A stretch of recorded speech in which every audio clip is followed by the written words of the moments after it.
antes de entrar en el tema, que sería ya la 162 jornada de capacitación ministerial, quiero decir algo que voy a repetirlo varias veces.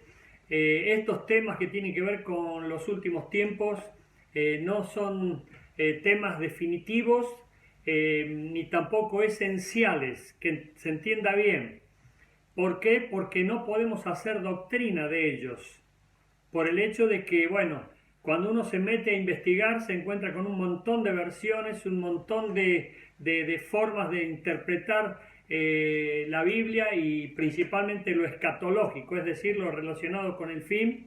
Lo que vamos a compartir aquí sí con seguridad, con certeza, son las cosas que entendemos deben ser conocidas fundamentalmente como básicas, pero ya entrar en temas que tienen que ver con fechas y con datos específicos, bueno, eso casi nadie lo hace.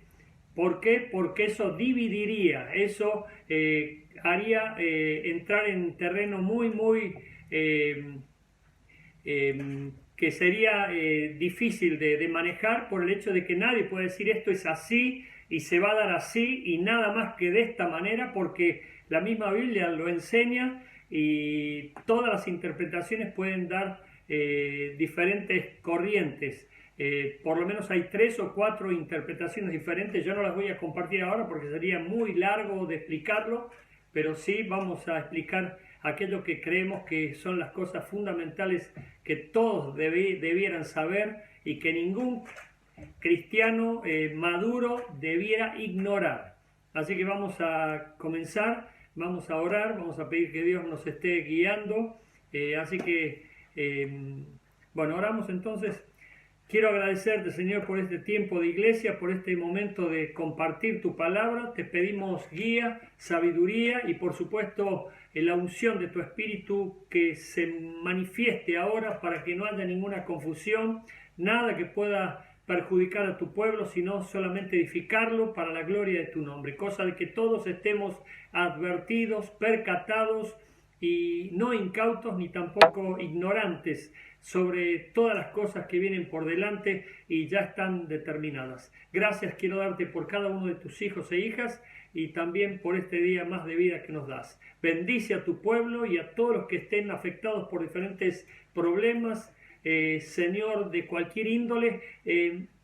Manifiéstate con gloria y poder para liberarlos, sanarlos, fortalecerlos, consolarlos y ayudarlos de manera sobrenatural y milagrosa como solo tú lo puedes hacer. Y yo sé que lo estás haciendo en Cristo Jesús. Amén. Muy bien, me enteré del alta de algunos hermanos, gloria a Dios, y otros que ya van a estar por salir pronto de situaciones muy complejas, y otros que han resuelto situaciones que estaban muy afectadas, no con la salud, sino de otra índole. Pero también hay quienes están sufriendo por pérdidas que no han sido recientes, sin embargo el duelo todavía se manifiesta, se mantiene. Estemos orando también para que cada uno se encuentre consolado y bendecido por Dios. Vamos entonces al tema de hoy. En este sentido vamos a ver las diferencias entre el arrebatamiento y la segunda venida. Estos son términos ya que nosotros tenemos que conocer, son bíblicos además. La palabra arrebatamiento en griego la menciona en los diferentes textos de Marcos, Mateo y Tesalonicenses, los que hemos compartido antes, y tiene que ver con una palabra fuerte, de arrebatar, de sacar. Es como da la idea, como que Jesucristo se convierte en un gran imán que va a estar en las nubes y a todos sus hijos e hijas, en el sentido de iglesia, los va a traer así, pero van a ser prácticamente como absorbidos por esa fuerza magnética, en este caso la unción de Dios, o la fuerza del arrebatamiento mismo por la gloria de Cristo. Vamos a ir todos a un encuentro cara a cara con Él en las nubes, dice la Biblia. Y algunos le llaman rapto, otro arrebatamiento. Bueno, pero yo creo que este es el término más correcto, aunque el otro también es adaptable, es aceptable inclusive. Y la segunda venida ya es común. Son diferentes tiempos. marquen esto, son diferentes tiempos absolutamente. Lo que nosotros tenemos que esperar como lo más pronto o lo más cercano es el arrebatamiento. La segunda venida viene mucho después de la gran tribulación. O sea que eso ya nosotros no lo vamos a ver en cuanto a que tenemos que estar en la tierra, porque vamos a estar en el cielo ya con Jesús. Esa es su promesa y la vamos a ver ahora en estos textos. En 1 Tesalonicenses capítulo 4 del 13 al 17, ya lo hemos visto, dice el apóstol Pablo: tampoco queremos, hermanos, que ignoren acerca de los que duermen. ¿Quiénes son los que duermen? Pues los que han muerto en Cristo. El término que utiliza aquí es dormir, o sea que están en un estado, pero no de inconsciencia. Están en un estado de dormir, pero no es el dormir nuestro. Es un término que utiliza la Biblia como para decir no están muertos. Si nosotros vemos la parábola de Lucas capítulo 16, allí Lázaro, que estaba en el seno de Abraham, no estaba durmiendo como nosotros entendemos de dormir y quedar inconscientes, sino que estaba muy bien consciente de todo lo que estaba pasando allí con el rico y de qué manera se daba ese diálogo entre Dios y el rico, porque el rico quería hacer cosas y ya era tarde porque ya había perdido su oportunidad de vida aquí en la tierra. Para que no se entristezcan como los otros que no tienen esperanza. Fíjense, hay una tristeza según el mundo que produce muerte y hay una tristeza según Dios que produce arrepentimiento. Pero acá esta tristeza es según el mundo, aunque nosotros también nos entristecemos, obviamente, porque no somos piedra ni palos, pero el duelo tiene que ser con equilibrio, tiene que ser confiando en Dios, y eso se sobrelleva mucho mejor que en sufriéndolo solo. Y aquí hay gente que quedó triste, atada por el yugo de la tristeza, y esa tristeza los estaba consumiendo. Y Pablo les dice: no tengan tristeza como los que no tienen esperanza. La esperanza nuestra es que vamos a ver de nuevo a los que han partido en Cristo y vamos a encontrarnos con ellos si han partido en Cristo. Me refiero a los que han muerto en Cristo. Y bueno, nosotros conocemos a varios que han partido a la eternidad y los vamos a volver a encontrar. Y por supuesto, esta es la gran esperanza que tenemos de que vamos a estar cara a cara con Dios y también con seres amados que hemos podido conocer aquí en la tierra, y vamos a volver a encontrarnos allí en el cielo. Pablo les dice: no tengan esa tristeza porque ustedes tienen la esperanza de un reencuentro. Porque si creemos que Jesús murió y resucitó, pues sí creemos. Esa es una doctrina cardinal del cristianismo, es decir, si no hay resurrección de los muertos, dice 1 Corintios capítulo 15, vana es nuestra fe y vana es nuestra esperanza. Por lo tanto, si creemos que Jesús murió y resucitó, así también traerá Dios con Jesús a los que durmieron con él, en él, mejor dicho. Y presten atención aquí, por favor, porque los que murieron y están durmiendo, como dice Pablo aquí, van a venir con Jesús en el arrebatamiento. Jesús no viene solo, viene con todos los que han dormido en él, o sea, los que han muerto en Cristo. Y esto se entiende a partir del cristianismo de Hechos capítulo 2, donde se marca la primera reunión de la iglesia con Pedro presidiéndola y teniendo un mensaje fogoso que causó que más de 2000 personas se entregaran a Cristo. Se acordarán de Pentecostés, ¿verdad? Donde las lenguas de fuego y la unción hacía que todos escucharan en su propio idioma, y era el inicio oficial de la iglesia cristiana en ese momento. Bueno, a partir de Jesús, del inicio del ministerio de Jesús, todos los que han muerto en él, sirviéndole a él, trabajando para él, obrando para él, en comunión con él, aceptándolo a él, van a volver con Jesús en el día del arrebatamiento. Por lo cual les decimos esto en palabra del Señor, que nosotros que vivimos, que habremos quedado hasta la venida del Señor, no precederemos a los que durmieron, es decir, ellos van a ser primero, nosotros segundo. O sea, primero los que durmieron y segundo los que quedaron vivos. Son los que se van a encontrar con Jesús en el aire. Porque el Señor mismo, con voz de mando, con voz de arcángel y con trompeta de Dios, descenderá del cielo y los muertos en Cristo resucitarán primero. Y aquí es el orden. Los muertos en Cristo resucitarán primero al oír la trompeta del Señor. Y esta no es la trompeta que aparece en el libro de Apocalipsis. Esa es otra trompeta que después no vamos a tocar. Esta es la trompeta que llama a todos los que han dormido, a todos los que han muerto, y por supuesto esta trompeta todos dicen que se va a oír en todo el mundo, o por lo menos algunos que dicen solamente la van a oír los escogidos de Dios, y por supuesto los que van a resucitar a raíz de ese sonido de trompeta inconfundible. Luego nosotros los que vivimos, los que hayamos quedado, seremos arrebatados, es decir, atraídos con una fuerza que va a ser inevitable, juntamente con ellos. ¿Con quiénes? Con los que han resucitado. Nos vamos a encontrar allí, en las nubes, para recibir al Señor en el aire. Y así estaremos siempre con el Señor. Y marquen esto, por favor, hermanos, porque esto es una promesa gloriosa. Cuando suceda el arrebatamiento, va a ser que nosotros nos encontremos con Jesús nuevamente para ya nunca más separarnos de Él. Por eso dice, así estaremos siempre con el Señor. Y después, bueno, suceden otras cosas que las vamos a mencionar aquí, algunas de ellas.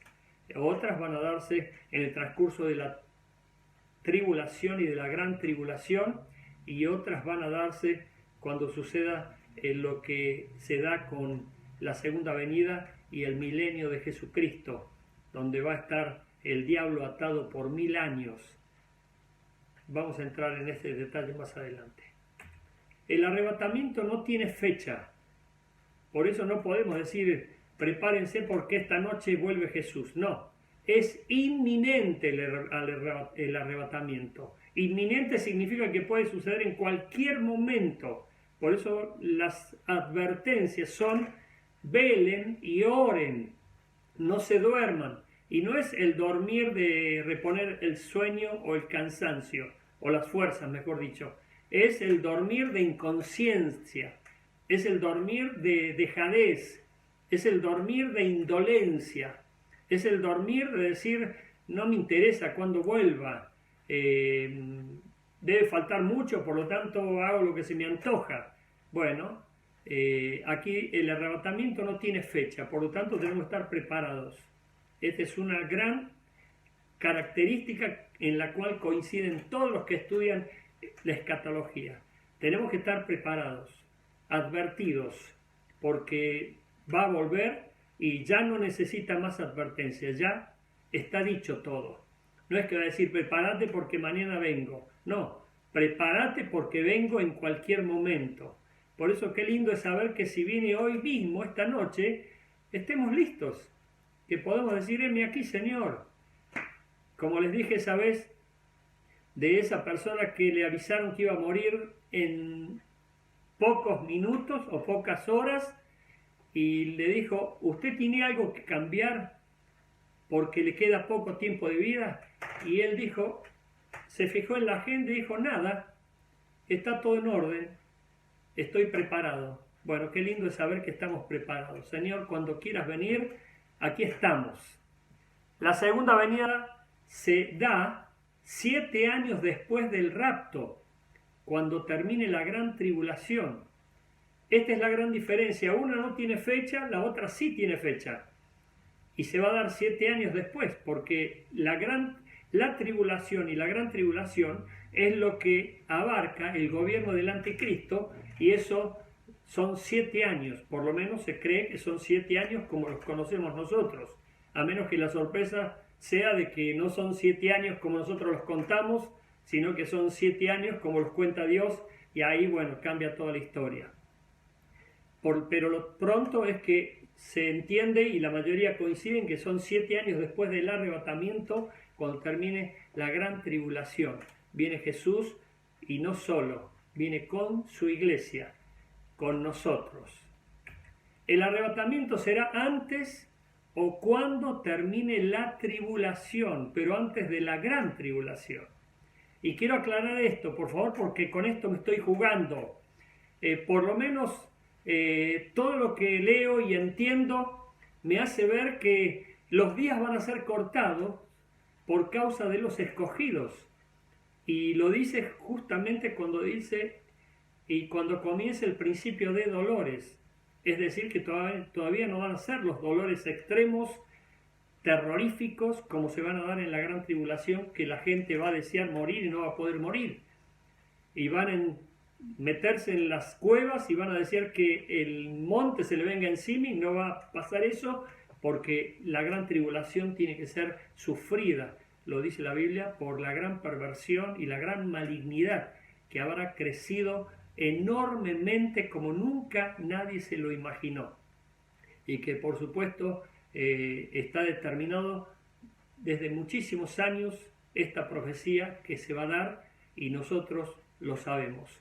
Pero ¿por qué digo será antes o cuando termine la tribulación? Porque la Biblia, por lo menos a mí, me hace entender eso. Hay muchos que prefieren decir no, el arrebatamiento va a ser antes de la gran tribulación, antes de la tribulación. Pero recuerden, por favor, estos son términos clarísimos, por lo menos en la mayoría de los que están estudiando el tema de los últimos tiempos. El gobierno del anticristo abarca 7 años, ya lo dije, y va a estar dividido entre 3 años y medio primero y 3 años y medio después.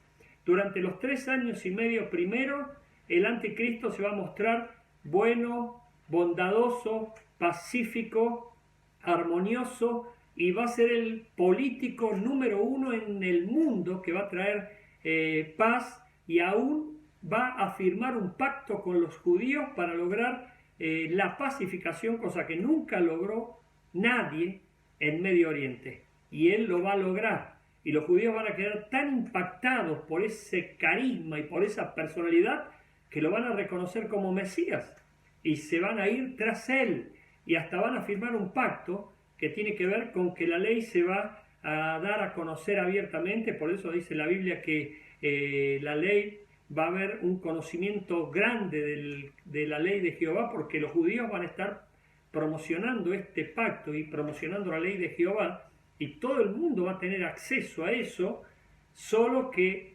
después de los 3 años y medio, el anticristo va a romper el pacto con los judíos y va a darse vuelta a la tortilla, y ahí va a comenzar a perseguir a todos los que tengan relación con Dios o adoren a algún Dios. Y entre ellos, por supuesto, los judíos están en primera línea.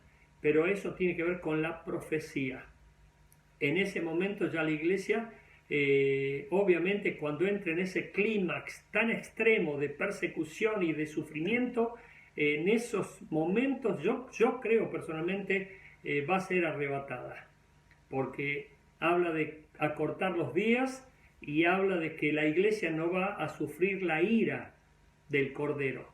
Por lo tanto, nosotros tenemos que tener gran esperanza, pero estar preparados para cualquier eventualidad, porque sufrir por Cristo es muchísimo mejor, dice la Biblia, pero al mismo tiempo es necedad sufrir por cualquier otra cosa mereciéndolo. La segunda venida será después de la gran tribulación y antes del milenio. Eso lo marca la Biblia claramente y todos están de acuerdo. En ese sentido nadie discute que la segunda venida será después de la gran tribulación, o sea, cuando termine el gobierno del anticristo, la segunda venida va a venir justamente Jesús para poner sus pies sobre el monte de los olivos y allí establecer una confrontación con todas las huestes de maldad, pero ya viene con su iglesia, con nosotros, con la iglesia de Jesucristo. En el arrebatamiento Jesús viene por su iglesia. Marquen estos términos, por favor. En el arrebatamiento Jesús viene por su iglesia. En la segunda venida Jesús vendrá con su iglesia. Esto es muy característico y claro en todos los comentaristas y estudiosos. Por su iglesia viene en el momento del arrebatamiento. Y después que pasen los 7 años, viene con su iglesia, cuando finalice la tribulación, para dar su segunda venida y establecer allí el principio de orden en el Monte de los Olivos. En el arrebatamiento Jesús se queda en las nubes. En la segunda venida Jesús viene a la tierra. En el arrebatamiento la iglesia va al cielo. En la segunda venida la iglesia viene del cielo. Y viene con Jesús, obviamente, como Rey de Reyes y Señor de Señores. Y allí viene el pueblo de reyes y sacerdotes vestidos de lino fino, como dice el libro de Apocalipsis, y por supuesto viene secundando a Jesús para ese momento final, por lo menos de esa instancia del tiempo profético. El arrebatamiento será un evento mundial, porque todo el mundo quedará impactado. Imagínense, miles y millones de personas desaparecerán inmediatamente de la faz de la tierra. Algunos estudios recientes dicen que por lo menos hay casi 3.700.000 creyentes, y dicen otros que hay hasta 5 millones y mucho más de la población del mundo que son cristianos confesantes y practicantes verdaderos. Imagínense la desaparición. Yo no quiero entrar en números porque las estadísticas muchas veces mienten, a veces se engrosan para figurar y exagerar, y bueno, pero yo creo que son multitudes de hijos e hijas de Dios que van a desaparecer inmediatamente, dice la Biblia, en un abrir y cerrar de ojos. O sea que casi nadie lo va a ver. Algunos dicen que todos lo van a ver, otros dicen que solamente los van a ver los que van a ser arrebatados, otros dicen que los van a ver los que eran simpatizantes de la iglesia y que en realidad no se habían comprometido con la causa de Cristo, y que van a ver eso tan impactante y van a quedar, por supuesto, sufriendo porque se quedaron, no se fueron. Pero la segunda venida se da en el Monte de los Olivos en Jerusalén. O sea que está determinado, está localizado cuando venga Jesús por segunda vez, y va a ser en el Monte de los Olivos. En esto casi todos coinciden, porque allí comenzó el ministerio de Jesús y allí va a concluirlo.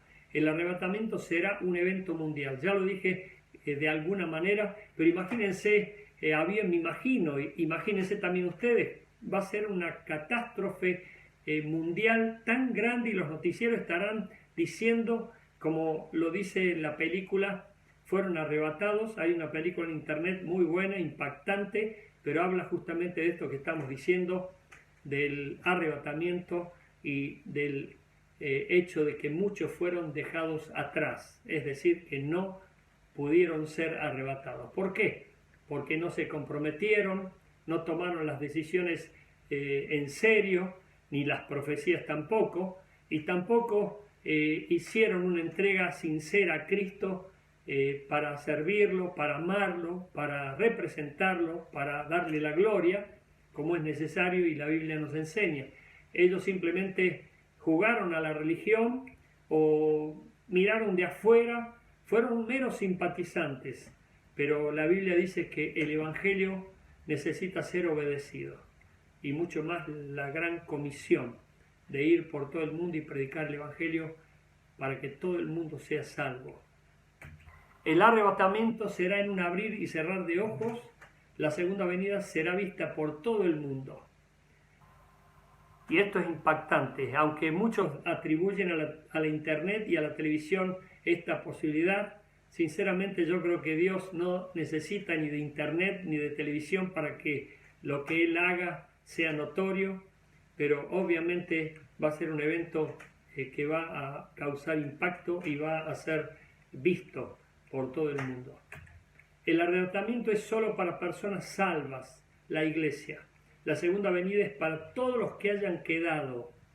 Y es muy importante tomar en cuenta esto, porque cuando Jesús venga a llevarse a su iglesia, es su iglesia, no es cualquier persona, no es quien ni siquiera haya ido a un templo. Escuchá, iglesia, por favor, porque la iglesia no son paredes, la iglesia no es un edificio, la iglesia no es un lugar, la iglesia son personas que han sido redimidas por la sangre de Jesús. La iglesia son personas que han aceptado a Cristo, que han pasado de muerte a vida. Son personas que han hecho una profesión de fe, de entrega absoluta al señorío de Cristo. Por lo tanto, aquí tenemos un tema muy, muy serio. Muchas personas se confunden, piensan que por el simple hecho de ir a un lugar de reunión, ya con eso es suficiente, y no. Hay gente que se pueda pasar la vida en un templo y a lo mejor se va al infierno. Esto es así por la Biblia misma. Aprendemos eso. Por eso tenemos que estar muy seguros de la salvación. ¿Y cómo lo estamos? Entregándole nuestra vida a Cristo, diciéndole a Dios que lo amamos y que queremos ser parte de su reino, parte de su familia, que hemos decidido seguir a Cristo, y no es algo que nos hace jugar a la religión, nos hace vivir una vida nueva en Cristo como nuevas criaturas. La segunda venida es para todos los que hayan quedado. Imagínense cuando Jesús arrebate a su iglesia, los que queden quedarán sorprendidos, impactados, y por supuesto algunos se quedarán como desilusionados, diciendo, perdí la oportunidad. Yo no pensé que era tan en serio, yo no pensé que era cierto.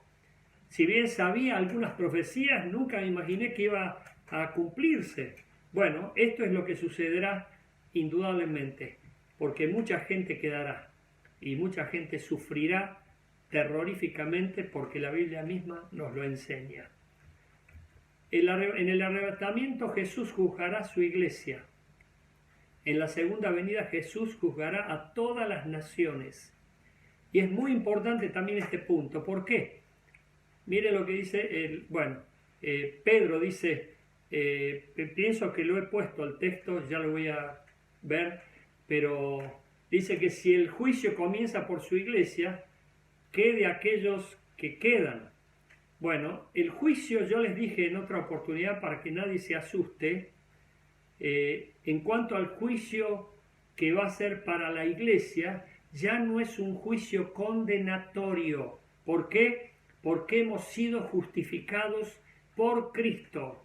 Romanos capítulo 5, versículo 1 dice que hemos sido justificados por Cristo y tenemos paz para con Dios.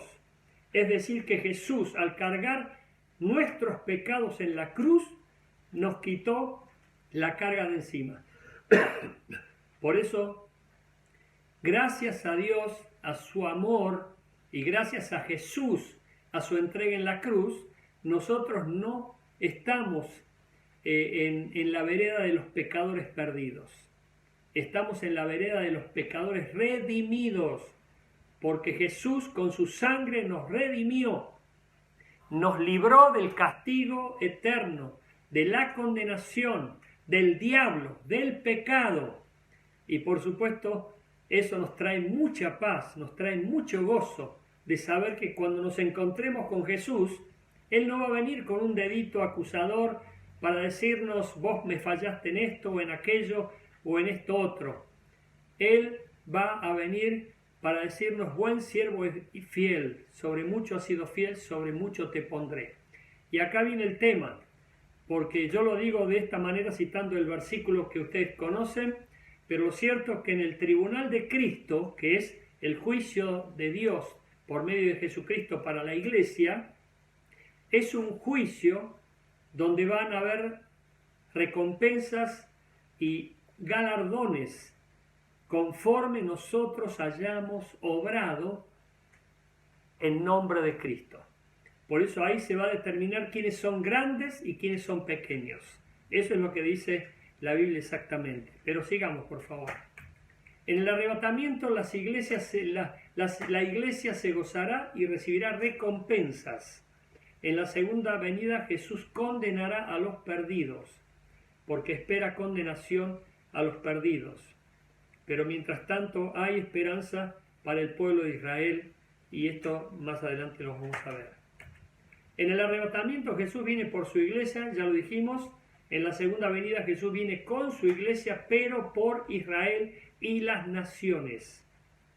Porque las naciones paganas, los gentiles, los que no forman parte de la iglesia de Jesucristo, es decir, los que nunca aceptaron a Cristo, los que nunca quisieron a Cristo, los que rechazaron, odiaron y enfrentaron y fueron en contra de la iglesia de Cristo, se quedan, obviamente. Esta es la gran promesa para los hijos e hijas de Dios, que van a ser llevados al cielo en el arrebatamiento o por medio de la resurrección. Marcos 13 del 33 y del 35 al 37 dice: miren, velen y oren, porque no saben cuándo será el tiempo. Velen, pues, porque no saben cuándo vendrá el Señor de la casa, si al anochecer, o a la medianoche, o al canto del gallo, o a la mañana, para que cuando venga de repente, fíjense, de repente, no los halle durmiendo. Pero vuelvo a repetir, el dormir aquí no es como solemos reponer las fuerzas, porque estamos cansados y nos vamos a la cama a dormir. No es ese tipo de dormir, es el dormir de la inconsciencia, es el dormir de la irresponsabilidad, es el dormir de la ignorancia de las profecías y de las advertencias bíblicas. Por eso tenemos que estar siempre atentos, siempre velando, siempre preparados, siempre dispuestos y por supuesto honrando a Dios todo el tiempo, no de vez en cuando, no cuando voy a un templo o cuando tengo una reunión de Zoom ahora, sino siempre, siempre, siempre, todo el tiempo. Y lo que a ustedes digo, a todos lo digo, velen. Esto lo dice Jesús a sus discípulos. No se descuiden, eso es lo que significa. Y miren, 1 Pedro 4 del 16 al 19. Pero si alguno sufre como cristiano, que no se avergüence, sino que como tal glorifique a Dios, porque es tiempo de que el juicio comience por la casa de Dios. Y si comienza por nosotros primero, ¿cuál será el fin de los que no obedecen el Evangelio de Dios? Fíjense lo que dice Pedro. ¿Cuál será el fin de los que no obedecen el Evangelio de Dios? Por eso te dije una vez que cuando leas la Biblia tengas una altísima sensibilidad para darte cuenta dónde está el mandamiento, dónde está la promesa, porque si es mandamiento tenés que obedecer y si es promesa tenés que creer. Hay personas que leen la Biblia como entretenimiento, leen la Biblia como un desahogo, leen la Biblia como para decir ya la leí, pero hay verdades poderosísimas que tienen que llegar a nuestro más profundo interior. El otro día yo le decía a Katy, mi esposa, cuántas verdades, cuántas perlas, cuántos tesoros, cuántas revelaciones gloriosas hay en la palabra de Dios, y que cuando partamos de este mundo solamente las vamos a conocer en la misma presencia de Dios. Pero mientras tanto, yo creo que tenemos que tener una gloriosa expectativa de descubrir esos tesoros invaluables hoy, porque estamos hoy escuchando lo que estamos escuchando y teniendo las posibilidades que estamos teniendo. Por eso, si no lees la Biblia hoy, te perdés mucho. Y si la lees como cualquier otro libro, también te perdés muchísimo. Vos tenés que leer la Biblia con altísima sensibilidad para saber qué es lo que te quiere decir Dios, y seguramente te lo va a decir para que puedas conocerlo y conocerlo y conocerlo cada vez más, porque es glorioso y maravilloso nuestro Dios e inconmensurable en cuanto a la posibilidad de conocerlo por su grandeza. Y si el justo con dificultad se salva, ¿qué será del impío y del pecador? Y esto tiene que ver con que obviamente la vida cristiana puede tornarse imposible si la querés vivir solo o sola.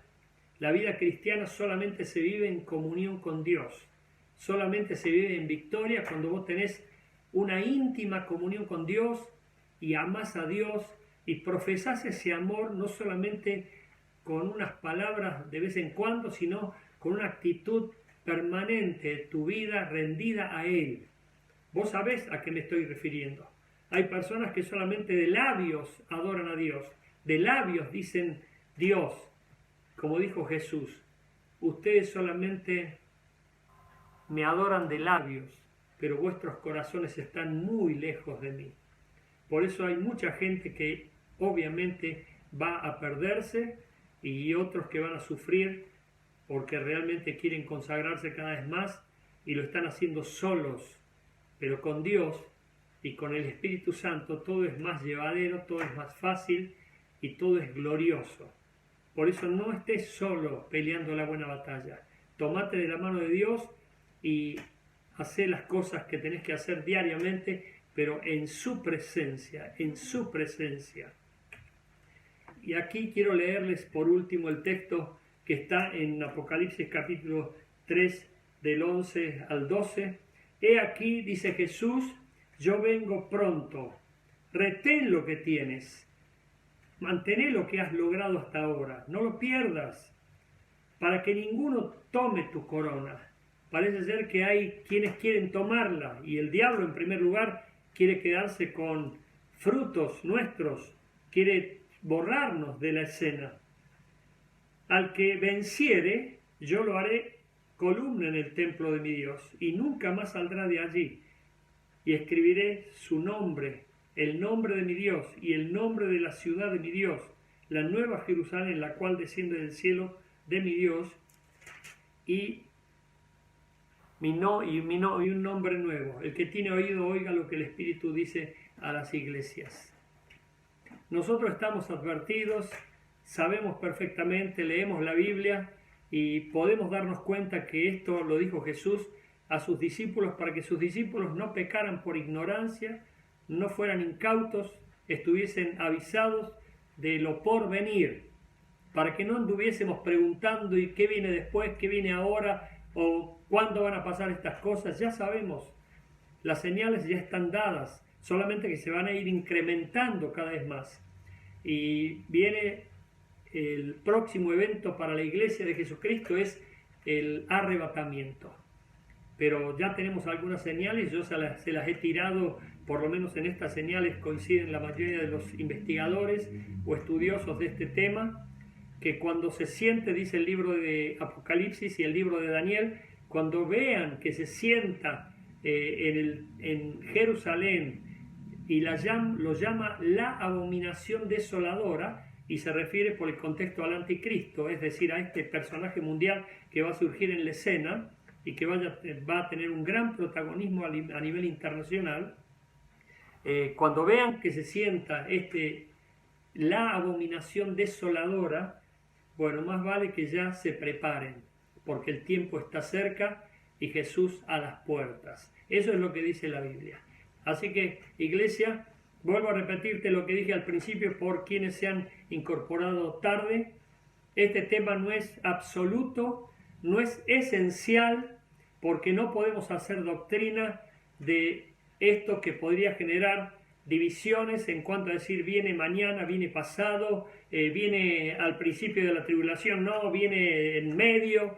Bueno, hay quienes dicen vienen en el medio, vienen después, hay quienes dicen la tribulación no existe, es un lenguaje figurado, metafórico. Bueno, al margen de todo lo que nosotros podamos escuchar, yo creo una cosa, que nosotros tenemos que ser personas advertidas, preparadas, diligentes, esforzadas y valientes para servir a Dios y hacer lo que Él quiera y estar preparados para lo que Él determine.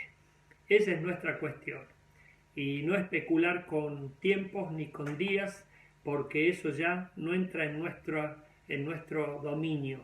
Por eso tengamos mucho cuidado con todo esto que estamos interpretando, pero al mismo tiempo marquen estos términos que ya están siendo muy claros y los estoy repitiendo varias veces en cuanto al arrebatamiento, a la segunda venida, a la tribulación, porque en esto coinciden la mayoría de los autores. ¿Cuándo? Bueno, cuando Dios lo diga. ¿Se entiende? Pero nosotros estamos preparados para cualquier eventualidad. Por supuesto, nadie tiene que alarmarse, nadie tiene que asustarse, porque la Biblia nos advierte que va a haber persecuciones. Si ya nomás en algunas familias, yo cuando empecé el camino de Cristo, hablé de Cristo a mi familia y me sacaron corriendo. Yo pensé que me iban a abrazar y me iban a felicitar, no, me rechazaron y estuve 6 años, vos lo sabés bien, orando y llorando. Y bueno, ya todo eso se revirtió y doy gloria a Dios. Pero a vos te habrá pasado algo parecido. ¿Por qué? Porque en el mundo hay una cultura religiosa, pero no una relación con Dios. Y nosotros no tenemos una religión, tenemos una relación con Dios. Y es lo que Jesús nos advierte. Porque el que quiera obrar piadosamente, dice la Biblia, sufrirá persecución. Y en los últimos tiempos eso se va a recrudecer, porque la persecución va a ser más fuerte, más determinante. Y si ahora por términos políticos ya hay familias que han sido perseguidas por pertenecer al partido contrario del gobernante o al otro partido, bueno, se armaron cada discusión. Yo fui testigo porque me pidieron intervención en algunas casas y era una situación bastante brava, imagínate, por la causa de Cristo. Y nosotros estamos dispuestos a sufrir por Cristo, porque Él nos dio el regalo de la vida eterna y Él sufrió por nosotros en la cruz. Así que, iglesia, no te alarmes, no te asustes, tené buen ánimo, gozo, esperanza viva, pero sabe que todas las promesas y las profecías de Dios se cumplen inexorablemente, es decir, que nada las puede evitar. Y doy gloria a Dios por esta iglesia preciosa, amorosa, bendita. Y es lo que decíamos con mi esposa hoy a la tarde, porque con una iglesia tan amorosa, y esto no es, no estoy hablando al vicio, es el concepto que yo tengo de la iglesia, doy gloria a Dios. Y es lo principal, el amor. El amor es lo que suple todo y es lo que va a perdurar por toda la eternidad. Porque podrá haber dones y talentos, pero si no hay amor, de nada sirve todo eso.